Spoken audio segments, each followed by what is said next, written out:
I want to say good evening to everyone. Thank you for coming out again. We've got a special guest with us tonight, and I'm glad he was able to be with us. And it's good to see all of you back here at BBI in the music ministry course. Before we get into our lesson this evening, we're going to go to the Lord in prayer, and we are going to ask God's greatest blessings upon the lesson tonight, because I promise you I need it, because this is a different lesson than anything else I've taught. This is much more of a teaching scale lesson than it is more of a lecture or a sermon style lesson. So this is going to be a little different from what you've experienced in the past. So please pray for me. It's going to be exciting, and I hope I can cover all my bases without blowing your mind. My objective is to start at ground level zero and build thoroughly. So that's what we're going to do. Okay? In this class, I know you kind of feel like in the past you haven't really had a chance to really comment, ask questions, and things like that. This is different. I want you to raise your hand if you have a question, because if you do not grasp the fundamentals of musical theory, we need to just stay here for a while until we get it, okay? So if you have a question, please ask. And I'm sure everybody's got a request of prayer. For the sake of the recording, we won't take any, but I'm sure you've got one that's special in your heart, and we'll remember to pray for everyone, and for anyone that may be watching us. We also want you to know that we're praying that God help you in anything that you may be going through as well. Let's all bow our heads together and go to God in prayer. Father, we thank you so much for allowing us to be able to live another day, to be able to come to class again, and to be able to gather with our brothers and sisters in Christ and be able to learn more about music, how you created it and you gave it to us so that we would give it back to you. I pray that you would bless us with wisdom and the greatest help of the Holy Ghost, that I would be able to teach and the students would be able to learn. We need your help. We need your touch. And God, I realize that every single person that's here has an entire life full of needs and a life full of situations. There's some that are here, not here tonight because they're sick, and there's somebody watching this video right now, perhaps on the internet when we get it published, that is going through something that only you know about and that you can help. I pray, God, that you would do a great work so that your name would be glorified. We love you, we thank you, and we ask this all humbly in Jesus' name. Amen. Amen. All right. Now tonight we are going to look at a song that goes way back in time in our hymnology. It's the song called Son of My Soul. Now, it's not something that a lot of people know, but I actually have known this for many years, and it's one of my favorites. Of course, my list of favorites is, so it's no, I guess it's a little bit of a stretch for me to say it's one of my favorites because I have such a long list. But nevertheless, let's look at Son of My Soul this evening. Now, John Keble, he was the son of an Anglican country preacher. He was born at Fairford in Gloucestershire, England, on April the 25th in 1792. Following his training at Oxford University, he served as a professor of poetry at that school for 10 years. From 1835 until his death in 1866, he served the humble parish in the village of Hursley, England, which had a population of about 1,500 people. In 1827, Keble published a volume of poems entitled The Christian Year, with all the poems following the church calendar year. Son of My Soul was one of the poems from that collection. It was never intended, however, to be used as a hymn. It was Keble's intention that his book of poetry be a devotional companion to the Anglican Book of Common Prayer.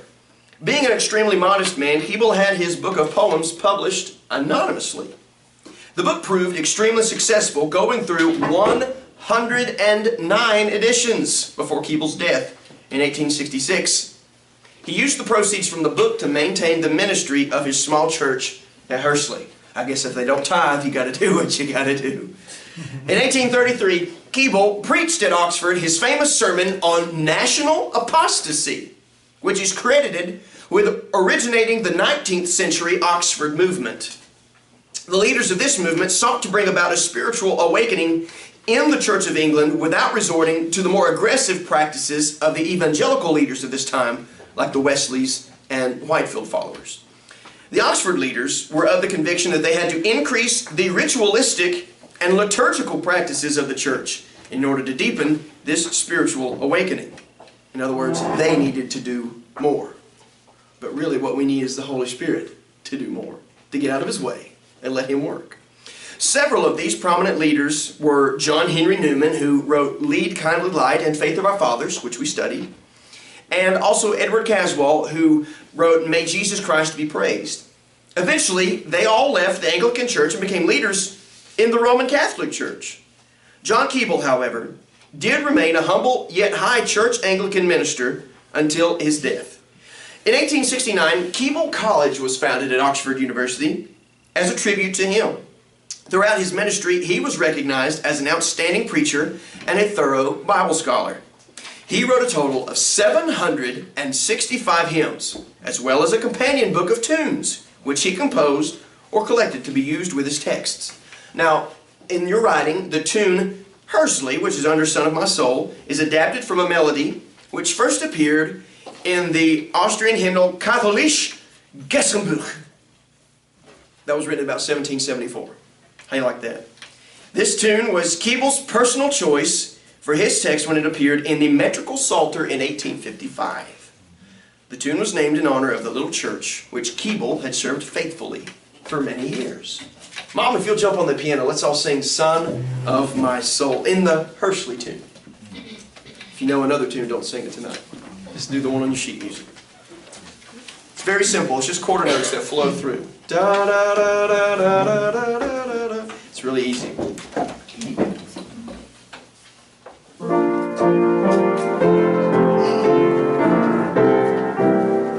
Verse 1. Son of my soul, thou Savior dear, it is not night if thou be near.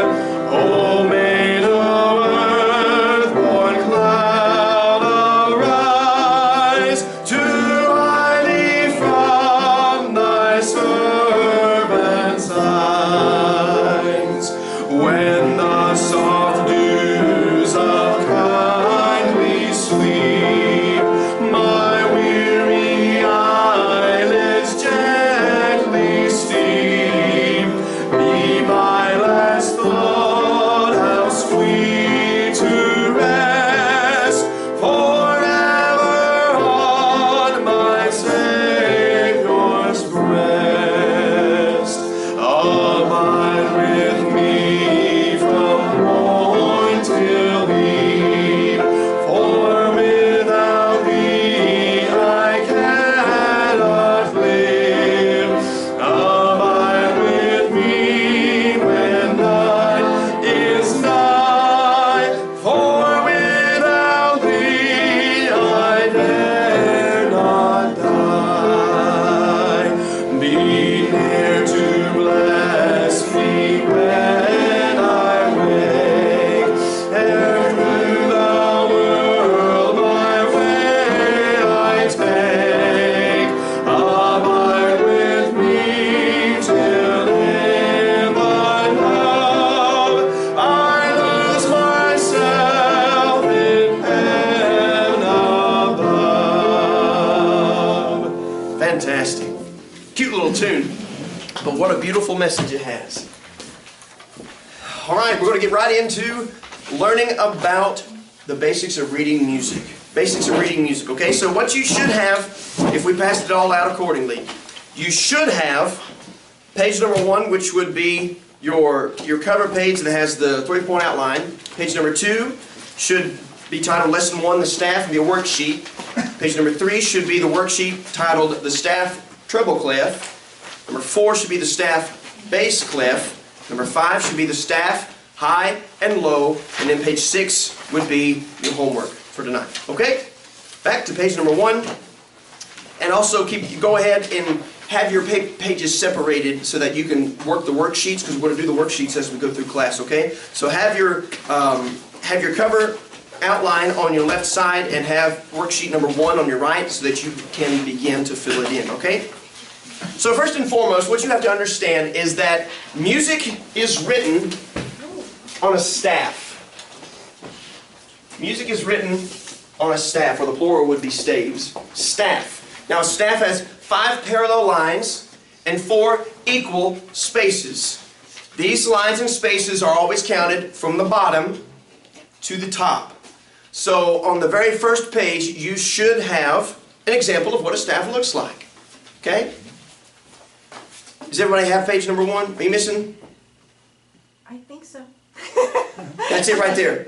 Bottom right hand corner. That's it. That's one. Yep, that's page number 1. Yes, ma'am. Thank You got it.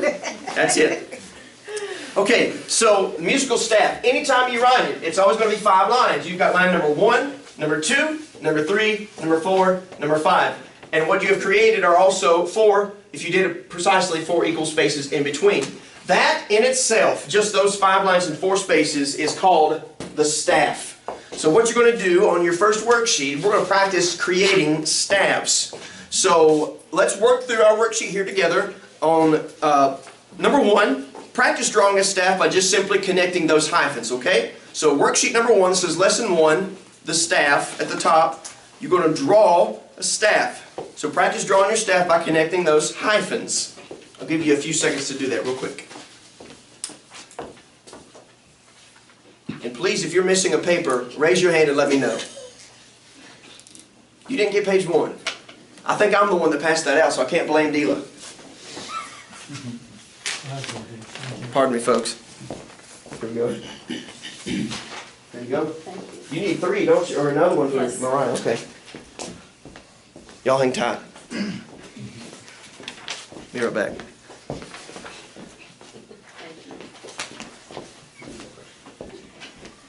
Okay, so everybody has drawn their first staff, correct? Yep. All right, good job. Number 2, on this staff we're going to number the lines from the lowest to the highest. So we start at 1 and work our way up to 5. Lines only.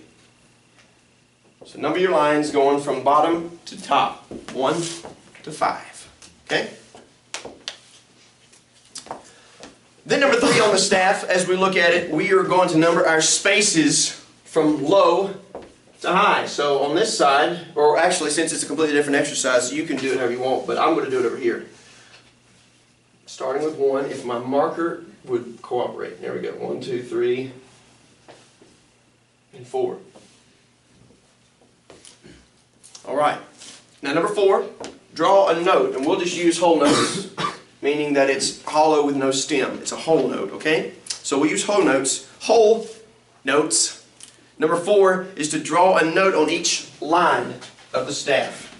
And don't go up, go diagonally up and over. You never stack them unless you're making a chord. We're not going to make a chord, so we're going to go in a stair step up, okay?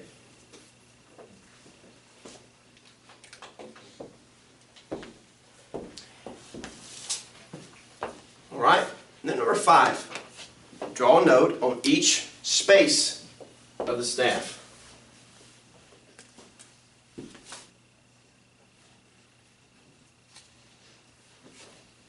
Okay?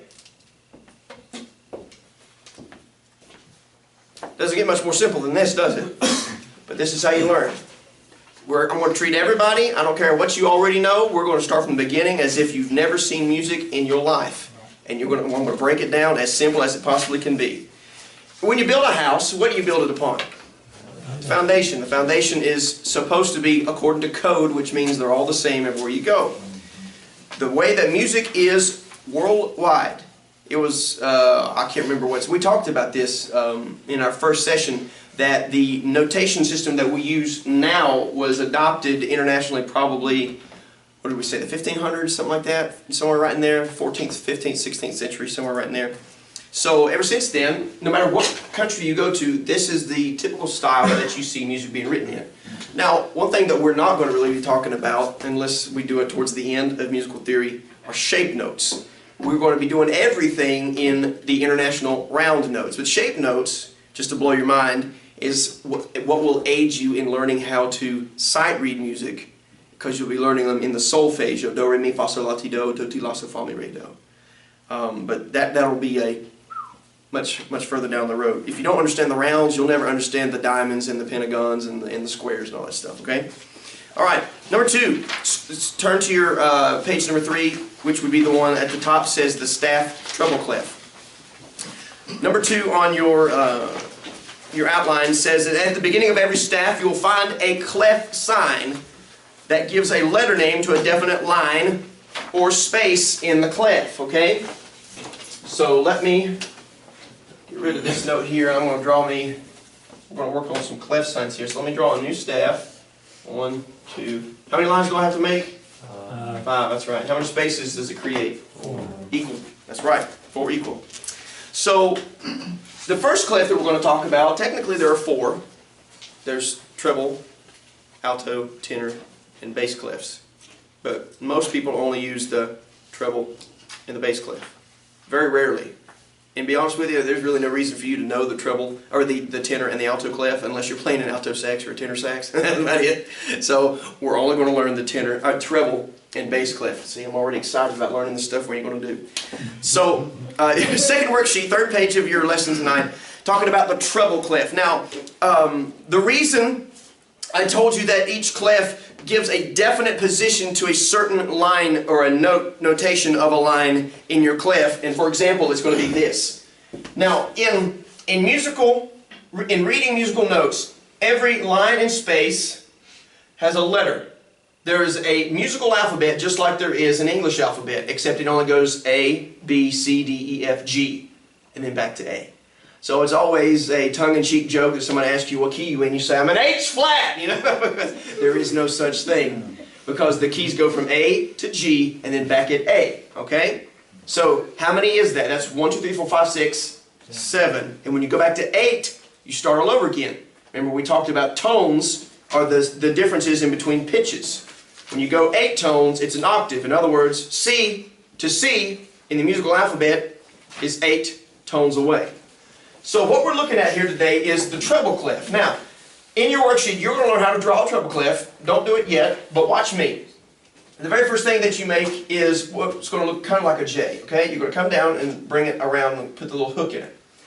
Now, the reason that this is a special clef to tell you what notes you're reading is because of what it does to the second line here. Second line. See that? That's the G. E, G, B, D, and F are those lines. So what we're going to do is we're going to make this little come around, and it is going to wrap itself around the G line, or the second line of your staff. Anytime you see a treble clef, it'll always encircle the second line. The reason is it also has another name. It's also called the G clef, because it hugs the G line, the second line of the staff. So this tells us, just by looking, that has a treble clef on it. It's a G clef. That automatically tells us that the second line is a G, therefore F, E. E, F, G, A, B, C, D, E, F. Now, we'll get into the bass clef here in a second, but everybody go to your worksheet here, and let's practice drawing some treble clefs. Let's look at our diagrams that we have here first, okay? Look at the process of drawing it. Step number 1, like I showed you, have the downward and the J hook. Step number 2, you have the top loop. Number 3, you're going to have the left loop. Number 4, the right loop. Number 5, the curl that gives it the circle around the G. And of course, as we saw, the notes that go, the bottom line is E, and it works its way through the alphabet up to F. E, F, G, A, B, C, D, E, F.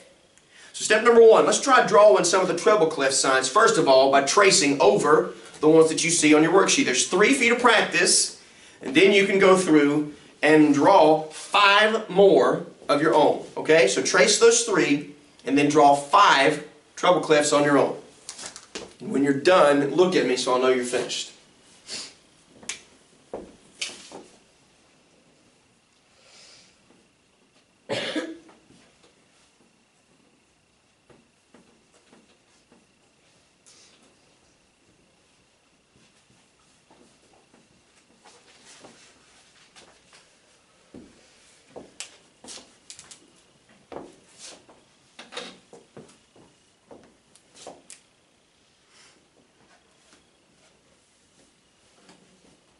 If any of you folks out in Stanford has any questions, you can, well, I guess you could ask Brother Jason. I don't know if he'd know the answer or not, to be honest. I don't know. Brother Jason, do you know how to read music? I'm sorry, what? You have to speak louder. Why don't you send me an email and answer that one? I honestly don't know. It's best to safe to assume that he doesn't. That way, everybody's on the even keel here, okay? So you're going to trace the 3, and then draw 5. Make them look pretty too. Don't just make them sloppy. Music is supposed to be beautiful. Yeah, I'll tell you, right? And if you can do some calligraphy with it to make the fat and the skinny lines and stuff like that, you can do that later. Get you a nice chisel tip pen so that you can do the wide and the skinny line and stuff. But for now, don't worry about it. Ballpoint's fine. Okay, everybody got your 5 drawing? Yep? Yes. Here we go. Number 2. Draw a treble clef at the beginning of the staff. The beginning of the staff. Because this will tell us what the notes are that we're going to be naming in number 2. So in your staff there, in bullet number 2 there, draw a treble clef at the beginning of the staff, just like you did. Now that we have a treble clef there, that tells us that the second line of that staff is what note? G. G. And if you're not sure, you have a diagram here, but also on your sheet above number 1 there that gives you each note name and the position that it holds, okay? So what I want you to do for number 2, now that you know that the second line is a G, write the name of the note in the space below each of those notes that's on your sheet, okay? So since we know that the second line is the G because of the treble clef being there, the first note is a G. You're exactly right. Now fill in the rest of them by process of elimination or simply by referring to the chart up above you. For example, if the first one that we see is a G, the second one is the line above the G. Well, G is the end of the musical alphabet, so the next space will be a A. So the next line would be a B. Exactly right. And then you can work your way up and down that way, or simply refer to the chart. And this is just a brief introduction to notes and their assigned names, or their pitches by letter. But what you're trying to understand is that when you see a treble clef, immediately you know which scale it's going to be written according to, because the bass clef is not the same. This is how you tell the difference. That's why we always, at the beginning of every piece of music, the staff is not complete without a clef, because without a clef, we have no idea what each line and what each space represents. So we have to be told. So the G clef gives it away for us.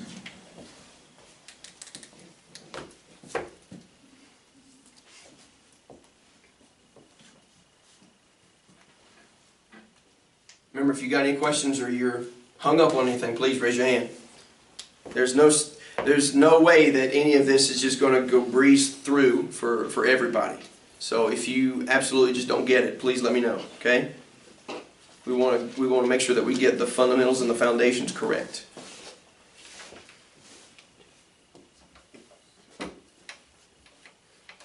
I'll give you just a minute or two to finish that one.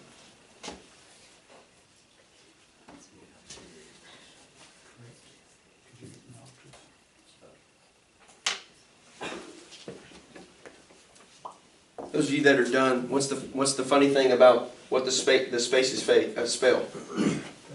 Face. That's how you can know how your spaces are. Your spaces are faces, or a face. It's really easy. I won't tell you how to do the lines yet because that takes away from another lesson in the future. All right, you about done with number 2? Yep. Look at me if you're done. Okay, great. Number 3. Draw another treble clef at the beginning of the staff there.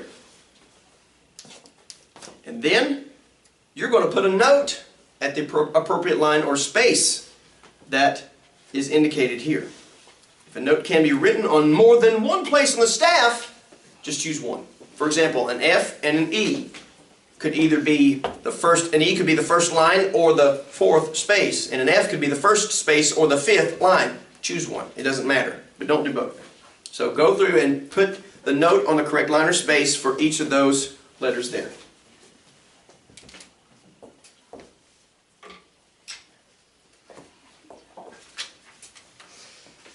Should have brought me some yarn or something. I could have made a doily or something while y'all are doing that.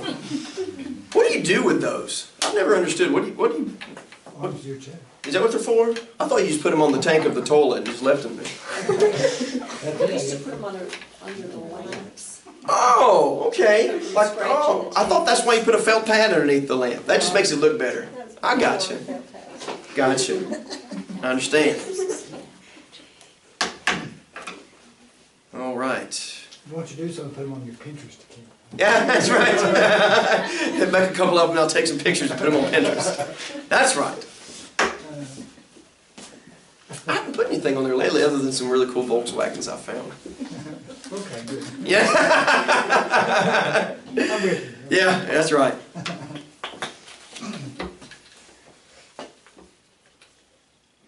And this one's a little bit harder, I know. A little more complex, so take your time, don't rush.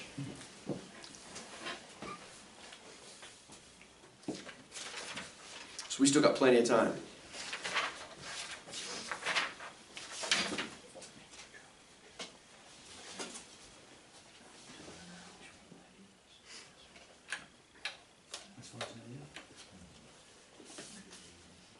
Yes. It could be either one. Choose one. Because I looked at his, I was comparing. Yeah. Pastor's over here comparing notes. I'm just an observer. He's just auditing. He's not doing it for a What I grade. did in school, like, It didn't work there either, huh? Okay, you got it? Everybody got it? All right. All right, let's turn the page to the next worksheet, which will be the one that says the staff and the bass clef. Oh, and by the way, just so you know, the treble clef. Who sings from the treble clef? Ladies, soprano and alto. Men should never be watching the treble clef unless they are singing melody. And if you're in a choir, men, you should never, ever be singing melody. Never. If you're leading the congregation, that's different. It is not a good idea, not advisable, to get up and lead the congregation and sing tenor. Because it'll just confuse the fire out of people. That ain't the way I ever heard it done before. What's they singing? So that's when it's okay to sing the melody then. has one been talking? Huh? Has one Okay. But when you are leading the choir, do not sing melody because it will encourage the other men that you may have classified as a 1, possibly even a 2. They might get off, so don't do that. Sing tenor or bass, or better yet, just don't sing. Really. Sometimes it's better for you just to not sing. That way you can, because if you can't lead, beat with your right hand holds, and crescendos and decrescendos with your left hand, and concentrate on the music and sing in the right pitch, not getting people distracted, concentrate on directing, let them sing, okay? Well, we'll talk about that when we talk about the fundamentals of conducting. So the ladies sing from the treble clef. Now, let's look at the bass clef, or as it is also called, the F clef. This is the staff that men sing from, okay? This is the staff that all men sing from when they are reading music. So, let's go back to purple. So this was treble, and we got bass now. Bass clef. Let me notate this here, treble clef. Okay. All right, the bass clef. So, how many lines do I have to make? Now, how many spaces do I need to make? I don't need to make any because I put the lines down and it creates spaces. They're automatically there. Okay, so it's called the F clef, and the reason being is because just like the G clef or treble clef wrapped itself around the G line, which is the second line of the treble clef, the bass clef wraps itself around the F line, which is the fourth line of the bass clef. So we put our big dot here, and we circle up and back around and put our 2 dots here. That is a bass clef. Okay? So that automatically tells us that the line that it is hugging and sitting on is an F, because it's the F clef. So now we can relate everything to that. So if that's an F, the space above it is a alphabet. A, B, C, D, E, F, G. And the line above the G would be an A. Back to the beginning. So if you work your way backwards, if that's an F, the space below the F would be an E. Then that line would be a, and then that would be a, that would be a, that's back to a, and then the first line is a G. You're exactly right. So, let's look at how to draw a bass clef. Look at number 1. There's 3 examples for you to trace, to get the feel of it, to get your swirl, your curve, and your 2 dots. So make your dot, your curve, and your 2 dots. Trace 3 of them there. and then draw out 5 more on your own. I put my dots in the wrong place. Sorry about that. I got excited. Your dots go in the top 2. There we go. Touche.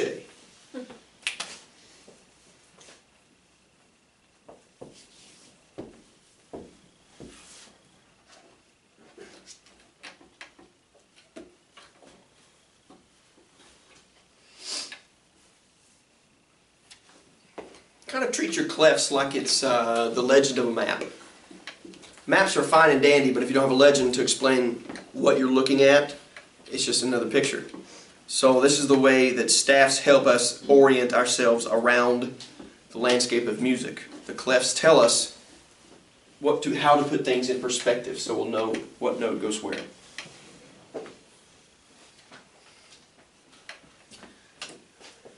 I'll draw in your lines and spaces here for you. You've got it on your sheet, but just for funsies, I'll put them in here.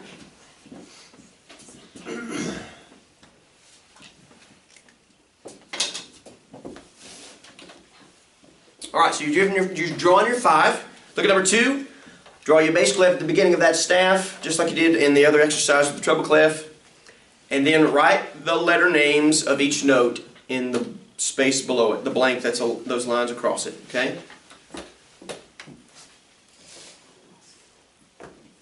Again, you can just process of elimination, but you can also use that chart that's at the top there for you to understand. And it will get to the point when you do this repetition that immediately, when you look, you'll realize that second space is a C.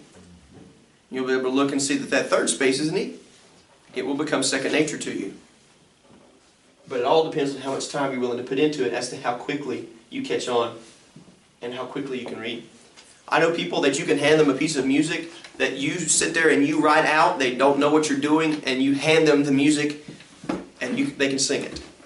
Because they know how the notes go, they've got perfect pitch and can tell you this is what a middle C sounds like, and they'll hit it, and then they can sing the entire song, never seen it before. I know people like that. It's fascinating. Fascinating. But then there are those of us that it's a little harder.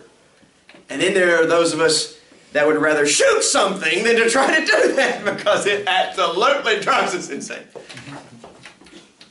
But I remember one time, I'll give you an old war story. Since I wasn't in the Army, I'll give you a choir story while they're all doing this. When I was in high school, we tried out for all-state course. All-state choir, not all-state. I went to honors course. We had to audition. There was like, I think, 1,200 students from around the state that auditioned for honors course. And when I went, my audition that I had to do, I did it each year. And the year that I went and auditioned, my first year, I didn't know what to expect other than what I'd heard. And I walked in there, and he was just kind of a little dry about it and everything because he'd done this so many times. I was a nervous wreck. He literally handed me a sheet of music, played the first note on the sheet, and he said, sing the song. I was like, so this is how it's going to be, huh? So lo and behold. All right, you done it? Number 2. Oh, great. Look at number 3. Draw another bass clef at the beginning of the staff. Now put your notes in the line of the space that it corresponds to the letter that is written there. And again, if the note can be written in 2 places, just choose one, okay? No need to be an overachiever and have 2 of them on there. And please, you men of God, no looking over the person's shoulder next to you. The Bible says we're worthy of double honor. Honest about it.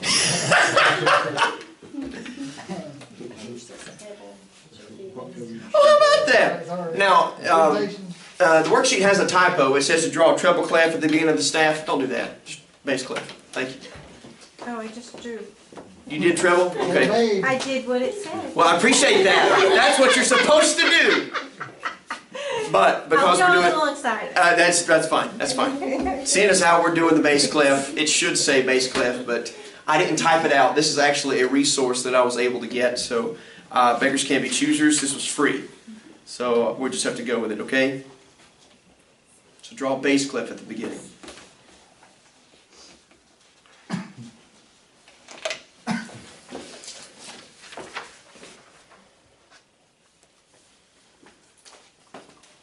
And if any of you folks watching have any questions, top of the sheet again. You can't raise your hand, but yes, you sir, right there with the hat. Yeah, that's about it.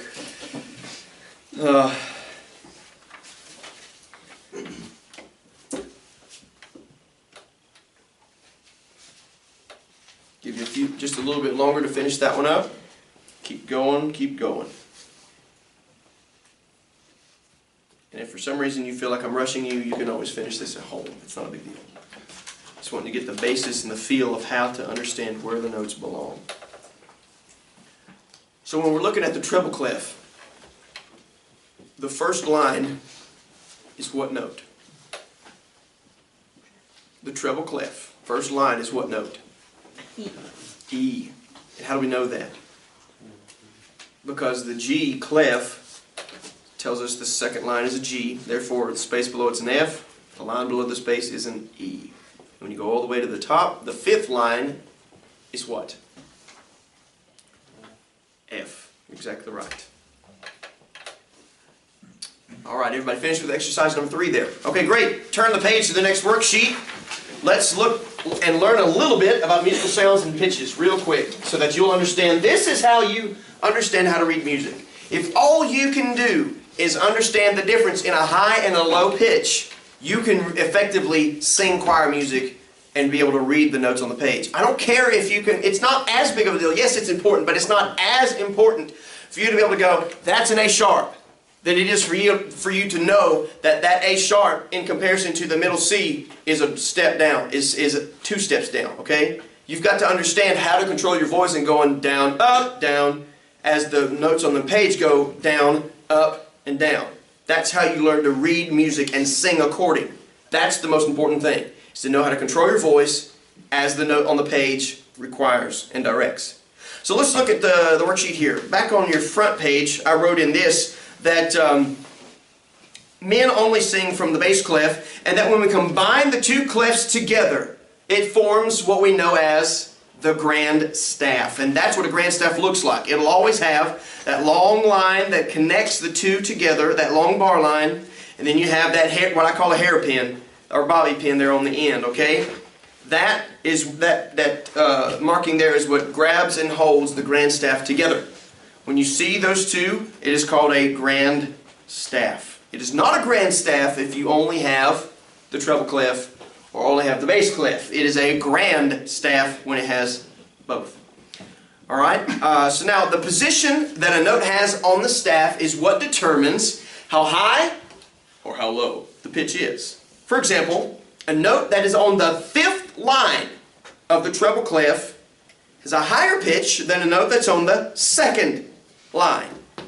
A note that's on the 5th line has a higher pitch than a note that's on the 2nd line. You have to understand that. The higher up the ladder we go, the higher the pitch goes. As we come down, the notes go down. Okay, so you have to go up and you have to go down. So turn to the worksheet about high and low on the staff. Musical sounds are shown by the positions of notes on the staff. Notes that are higher on the staff have a higher sound pitch or a pitch than those that are lower on the staff. So look at the first example, that the first note sounds higher than the second note. The first note would sound like this. If this is the treble clef, the first note would sound like this. Okay? Now your second note is going to sound, what is that, first space? Okay, so that's a D, the first note. Your second note sounds like this. You see how it's... Can you differentiate between the 2? Yeah. Okay? That's what you've got to be able to learn. And then when you look at your second example, you see that the first note is a second line, which is a treble clef, second line. G. And what is the second note given? What is that what line or space is it on? That's the 3rd space? Okay, that would be a C. So you're going up. So it's G, C, G, C. Okay? So with this worksheet, what we're going to do is, number 1, draw a note on the indicated line or space. And then when you're done with the entire number 1, go back and circle the highest note that you drew. So, number 1, the first thing you're going to do is find line number 3 and draw a note there. Then you're going to draw a note on line number 4, etc., etc. And then when you've completed all the way to the end, Go back and find the one that has the highest pitch and circle it.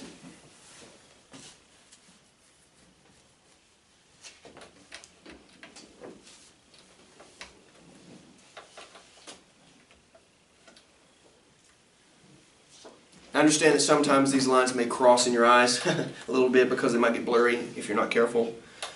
That is one unfortunate thing about some songbooks like the church hymnal. They tried to keep the hymnal as small as paper usage as possible, so they kind of crammed them in there. So the staffs are teeny tiny, and if you're not careful, man, they just kind of just blur real good. So you don't really know what you're doing. So that's why our assistant organist at the church, he went and bought himself a large print spiral bound church hymnal. I mean, the sucker's this big. And I'm like, man, you're a genius. I need one of those for the pulpit so that when I open it up, I don't have to lean forward just to make sure that I'm reading the right line. Because sometimes I'll sing the first line of the first verse, and then when I get to the second line of the song, I'm singing the second verse. I'll just cross back and forth because I'm trying to keep track, but when they're squished together, it's hard to keep it straight. Okay, everybody's finished with number one. All right, so which one did you circle to be the highest note that you drew? The one on line 5. Very correct. Line 5. And that note is a... What clef are we on? We'll go with treble. Thank you, sir. Very good. We're going to assume that we're on the treble clef. That would be an F. Very good. All right, number 2.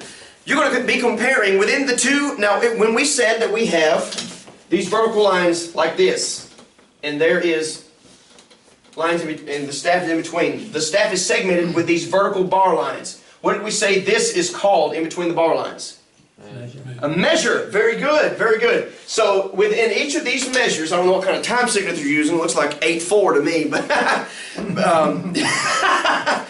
what you're going to do within each measure, you're going to compare the two notes, and you're going to indicate, just like you're shown, whether or not you're making a high to low transition, which you would use and draw an arrow pointing down, or from the first note to the second note. If it's low to high, you will point an arrow going up. Okay? So indicate whether the second note is higher or lower than the first note by drawing an arrow indicating whether the second note is higher or lower, just like you see the first example there. And you've got 2 lines of that. Okay? Number 3 is not until the very bottom of the page. So you have 2 lines of this exercise.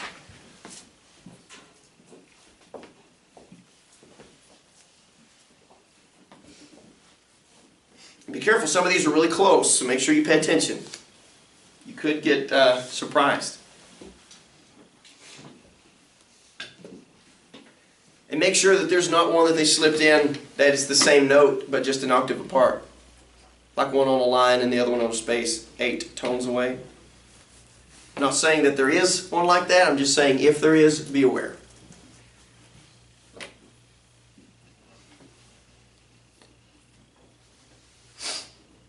Okay, everybody got it? Almost? Should be finishing up just about now.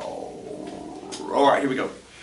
Let's go through number 2 and make sure that we all got it correct. Obviously the first one is down. The next arrow should be pointing up. The third one should be down. The fourth one should be down. The fifth one should be up. And this last one on that line should be down. Second line. First one should be pointing up. Second one should be down. Third one should be down. Fourth one should be up. Fifth one should be up. And the sixth one should be up. Very good. Very good.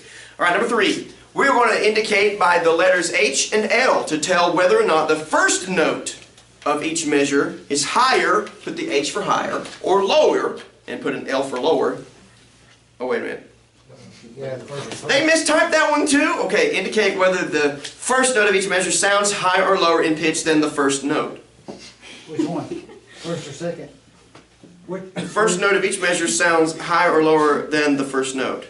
First.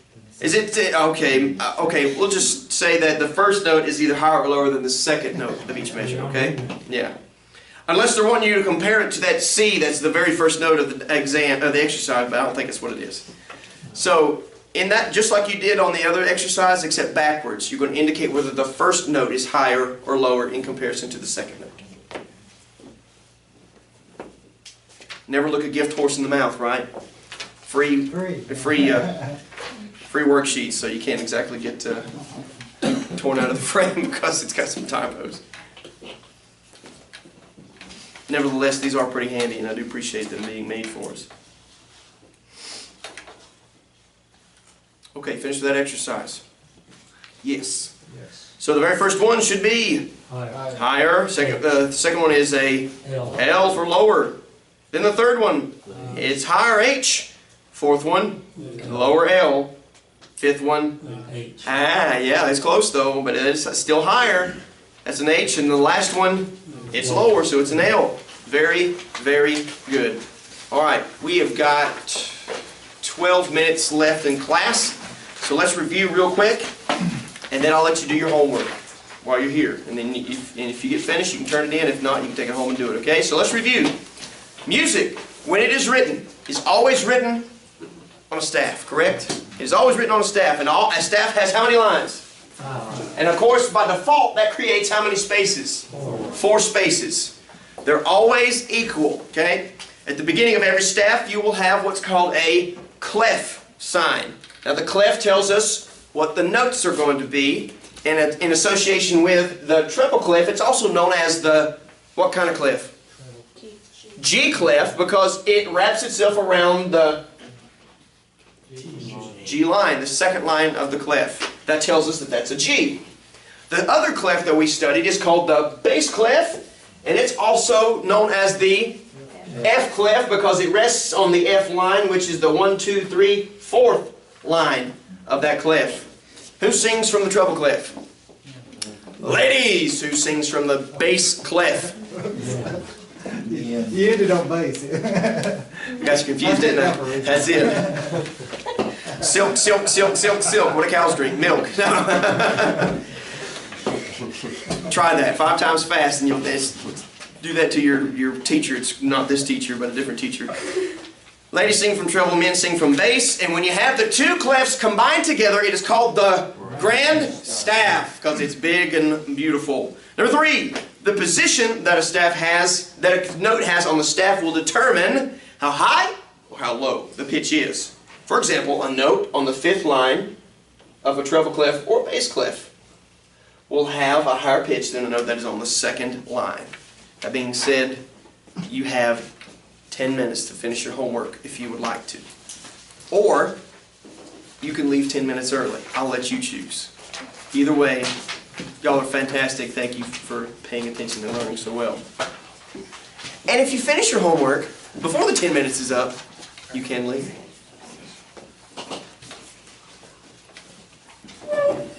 Y'all have a good night. Thank you so much for tuning in with us.